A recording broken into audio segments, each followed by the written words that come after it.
धारावी येथील मेहबूबे सुबानी मशीदचं अनधिकृत बांधकाम तोडण्यासाठी गेलेल्या महानगरपालिकेच्या गाड्यांची तोडफोड करण्यात आली। त्या ठिकाणी रास्ता रोको करण्यात आला आणि या सगळ्याच्या मागे ISI प्रणित अशा काही संस्था आहेत असा आरोप भाजपचे नेते किरीट सोमय्या यांनी केलेला आहे। काही ऑडिओ क्लिप त्यावेळे दरम्यान व्हायरल करण्यात आल्या होत्या। सोशल मीडियावर काही पोस्ट व्हायरल करण्यात आलेल्या होत्या आणि या संदर्भात किरीट सोमय्या यांनी गंभीर आरोप केलेले आहेत। किरीटजी, थेट ISIशी जोडले तुम्ही ह्या सगळ्या घटनांना? आपण आज पाहिलं असेल की जे वक्फ बोर्डचं बिल आलं आहे ना, त्या समितीला 1.5 कोटी ईमेल आले एकाच ठिकाणाहून, एकाच सर्व्हर ॲड्रेस। अशा पद्धतीने गेले काही दिवस म्हणजे महाराष्ट्रात पण सुरू आहेत।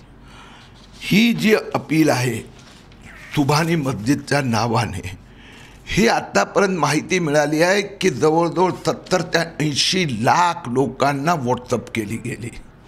त्याच वेळेला हा जो व्हॉइसमेल आहे, जो ऑडियो क्लिप, हे मी तुम्हाला पण दिली आहेत, त्यात दिलं है सुबह 9 बजे आना है, मस्जिद को बचाना है, ये हमारी माँ है, हम इसको टूटने नहीं देंगे।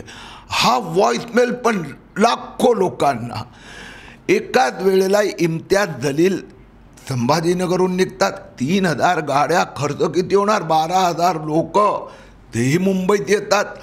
तिथे धारावीला हजारो मुस्लिम रस्त्यावर उतरतात। या सगळ्यांच्या मागे आमच्याकडे माहिती मिळाली की इथल्या जे NGO सामाजिक तथाकथित सामाजिक संस्थांनी फंडिंग केलं, कॅम्पेन केलं, त्यांच्याकडे पैसा विदेशातून आला आहे आणि त्या संस्थेला पाकिस्तानच्या ISIनी पैसा दिला आहे। म्हणून देवेंद्र फडणवीसना मी विनंती केली आहे, चौकशी करा।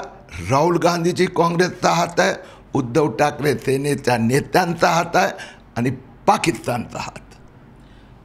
थेट ISIशी असा संबंध कसा म्हणजे जोडला जातोय, नेमकं काय म्हणणं आहे तुमचं? गेले काही वर्ष आता प्रकारचं कॅम्पेन प्लॅन करण्यात येते। जसं मी तुम्हाला वक्फ बोर्डचं आत्ता उदाहरण दिलं, 1.5 कोटी ईमेल मग एकाच सर्व्हर आपल्याला।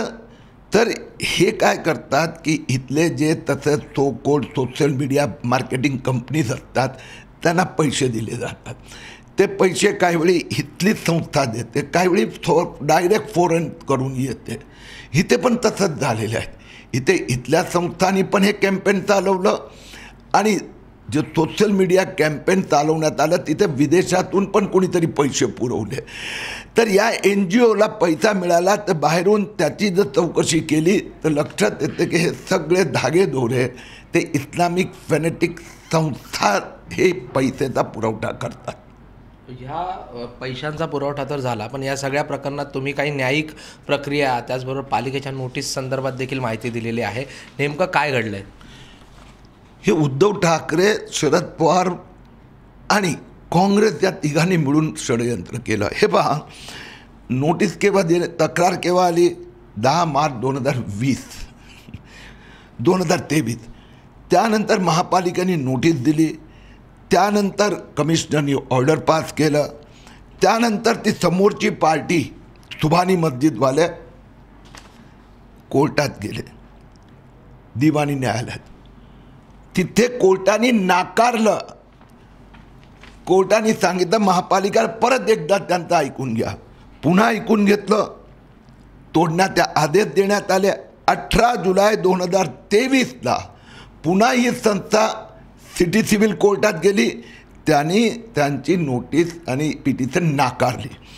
त्यानंतर ते मुंबई उच्च न्यायालयात गेले। मुंबई उच्च न्यायालयाने 9 ऑक्टोबर 2023ला डिसमिस केली त्यांची अपील।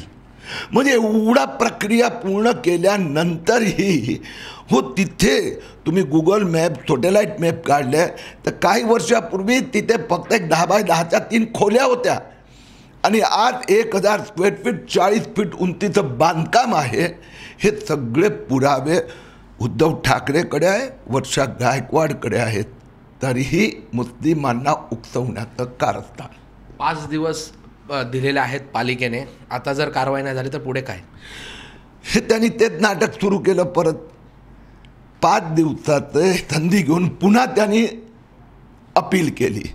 मी महापालिकेच्या अधिकाऱ्याने राज्य सरकारच्या अधिकाऱ्यांना चेतावणी दिली आहे की त्यांनी जर न्यायालयीन प्रक्रियेत जर कुठल्या अधिकाऱ्याने गडबड केली तर त्याची खैर नाही, कारण की ही प्रक्रिया केव्हाच पूर्ण झालेली आहे. पुन्हा एकदा लांबवण्यासाठी आणि काही अधिकारी यात गडबड करायचा प्रयत्न करत आहेत. त्यांना मी तक्रार पाठवली आहेत. उच्च न्यायालयाने त्याची याचिका रद्द केली आहे. ते सर्वोच्च न्यायालयात जाऊ शकतात. पण आता त्यांनी लिहून दिलं आहे की आम्ही 5 दिवसात तोडणार, त्यांना ते तोडावंच लागणार. त्याच्यामध्ये जर कोणीही पॉलिटिशियन किंवा अधिकाऱ्यांनी गडबड केली तर ते न्यायालयाचा अपमान असेल. धन्यवाद किरीटजी. माझ्याबरोबर होत्या किरीट स्वामी यांनी जी माहिती दिलेली आहे यामध्ये काही व्हॉईस मेसेज करण्यात आलेले होते, काही मेसेज व्हायरल करण्यात आलेले होते आणि या सगळ्या कॅम्पेनिंगसाठी ISI प्रणित काही इथल्या संस्था आहेत त्यांनी फंडिंग केल्याचा एक गंभीर आरोप त्यांनी लावलेला आणि या संदर्भात त्यांनी गृह विभाग असेल पोलिसांकडे देखील याची माहिती दिलेली आहे. त्यामुळे आता या संपूर्ण प्रक्रियेमध्ये पुढे काय होतं हे पाहणं देखील गरजेचं आहे. प्रशांत बडे, ABP माझा, मुंबई. ABP माझा, उघडा डोळे बघा नीट.